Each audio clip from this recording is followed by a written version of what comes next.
Ben bonjour mes amis. Ben oui, j'aurais dû faire cette vidéo-là hier, mais en fin de compte, j'ai eu un petit problème technique, fait que on va la faire ce matin. Lors de notre dernier petit clip, on parlait de la nécessité d'être précieux vis-à-vis soi-même. Et bon, on parlait de dépendance affective dans le fond, puis ce matin, ben, j'aimerais ça, encore une fois, revenir sur ce sujet de la dépendance affective. Ce que j'aurais plus particulièrement envie de vous parler ce matin, c'est de communication. Et de l'importance de la communication dans l'art d'être capable de se sentir en intimité avec les autres. Intimité, ça vient d'un mot latin qui est intimus, qui en français veut dire le plus près possible.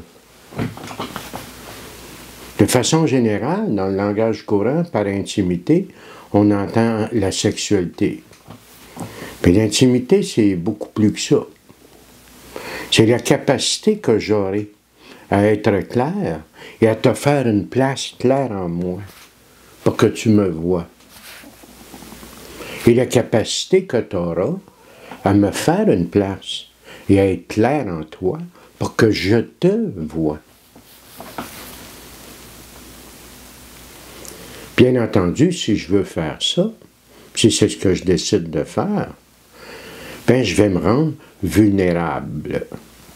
Ce qui sera le sujet d'une autre petite capsule qui va s'en venir. Il y a bien des gens qui voient la vulnérabilité comme étant une tare, un danger. C'est absolument faux, là. On en parlera ensemble. Vulnérabilité, fragilité ne veut pas dire danger. Bref, pour ce matin, c'est pas de ça qu'on veut parler, on veut parler de communication. Je viens d'une famille dysfonctionnelle, je l'ai dit souvent. Je viens d'une famille où la communication est biaisée. Chez nous, il faut que tu fasses bien attention à ce que tu dis pour ne pas déplaire. Chez nous, il n'y a pas d'opinion d'exception.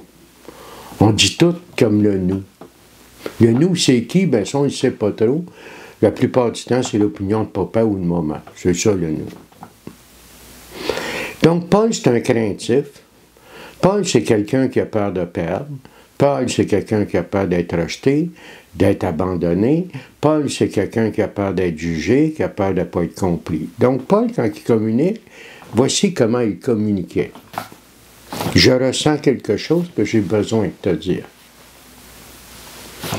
Je vais monter ça dans ma tête, puis avant de te le dire, les peurs vont embarquer. Fait que là, m'a modifié ce que j'ai à te dire, m'a formulé d'autres choses qui va faire en sorte que je ne prends pas le risque d'être jugé, abandonné, rejeté. Donc, ce que je vais te dire, c'est la plupart du temps tellement dilué que ça n'a plus aucun rapport avec ce que j'aurais dû te dire si j'avais été capable de dire ce que je ressentais vraiment. Là où ça devient intéressant, c'est qu'il n'y a pas de serin d'un nid de corneille. Dans un nid de corneille, il y a des corneilles. Puis dans un nid de serins, il y a des serins. Donc, si je communique mal, si je suis un dépendant affectif qui a peur de risquer, d'oser, il y a de fortes chances que les gens qui sont dans ma vie, ça va être des pareils. Donc, l'autre, il va prendre ce que j'ai dit, qui représente à peu près plus ce que je pensais, ce que j'aurais voulu dire. Et ce qu'il va faire, c'est qu'il n'entendra pas ce que je viens de dire, là. Il va entendre avec ses peurs, ses propres craintes, ses propres inductions. Il va entendre ce qu'il veut bien de ce que je viens de dire qui ne représente absolument pas ce que j'aurais dû dire. Donc, ça va avoir un impact en lui. Et à son retour, il va ressentir le besoin de verbaliser quelque chose. C'est bien sûr qu'à son tour, il ne dira pas ce qu'il pense, ce qu'il ressent à propos de ce qu'il a entendu, de ce que j'ai dit, qui n'est pas ce que j'aurais voulu dire. Fait qu'il va formuler un message dans le but de se mettre à l'abri, et en formulant ce message, il me l'envoie. Mais ça ne représente pas du tout ce qu'il voulait dire à propos de ce qu'il avait compris de ce que j'avais dit, qui n'avait aucun rapport avec ce que j'aurais dû dire. Donc, un mentor, moi, l'entendre. Mais moi, l'entendre avec mes inductions, avec mes peurs, avec ma peur de l'abandon, du rejet, d'être critiqué, d'être chicané comme dans ma famille dysfonctionnelle. Donc, ce que je vais entendre, c'est pas ce qu'il a dit. Puis après ça, on se demande pourquoi on se comprend pas.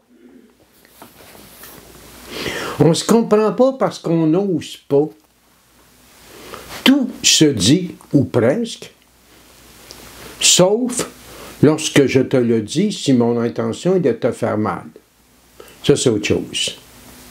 Mais si mon intention n'est pas de te faire mal, tout se dit, c'est-tu français?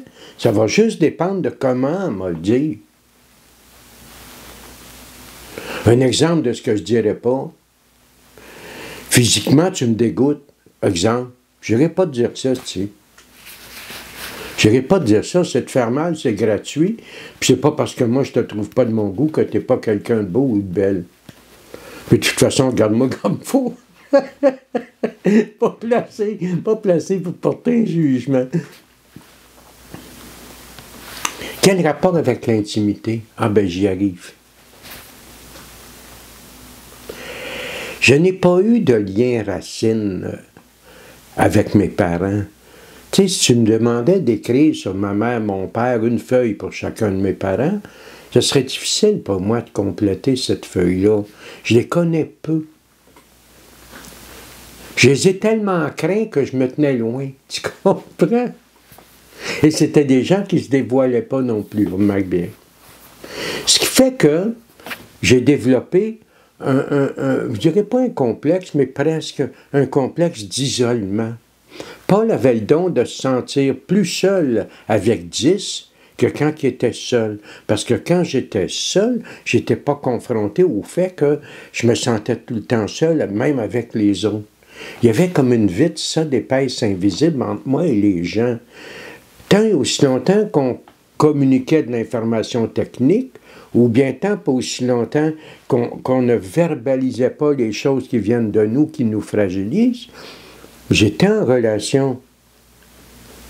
Mais dès le moment qu'il s'agissait d'être intime, d'être proche, de me dévoiler, de t'écouter, j'étais tout seul.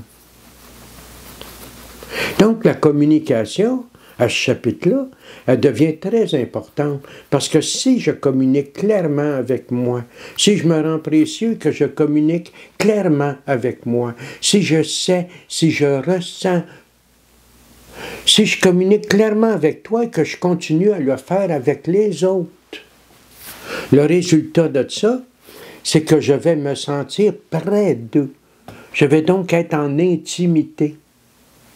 Un jour, il y a bien des années, à l'époque où je pratiquais, je venais de terminer 2 ans de thérapie avec une madame, puis elle m'avait dit quelque chose de tellement beau.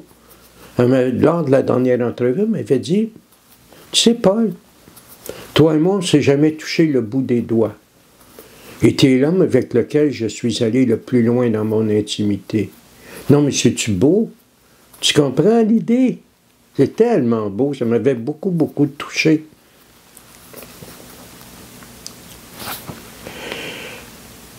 Communiquer clairement va avoir un autre avantage. L'avantage que ça va avoir, c'est que les gens qui ne sont pas capables d'être clairs, pas de leur faute, ils ne le peuvent pas. Les gens qui ne sont pas capables d'être clairs, ils ne resteront pas avec moi, ils vont se tasser. Ils vont se tasser parce qu'ils vont trouver ça beaucoup trop menaçant. Vois-tu, c'est un peu de ça que je voulais te parler ce matin. Je voulais te glisser un petit mot sur l'importance de la communication versus l'intimité avec soi-même et les autres. Tu sais, je suis un dépendant affectif, puis ça soigne la dépendance affective. Ce que je veux dire par là, c'est que j'aurai toujours les fragilités. Mais si je corrige un tant soit peu ce que j'ai à corriger, ben, je ne serai plus dans la dépendance affective, l'ivresse de la dépendance affective, la souffrance de la dépendance affective. Donc, la première petite capsule qu'on a fait là-dessus la semaine dernière, c'était se rendre précieux à mes propres yeux. Tu peux aller regarder, je les efface pas. Puis la deuxième aujourd'hui, ben, c'est la communication.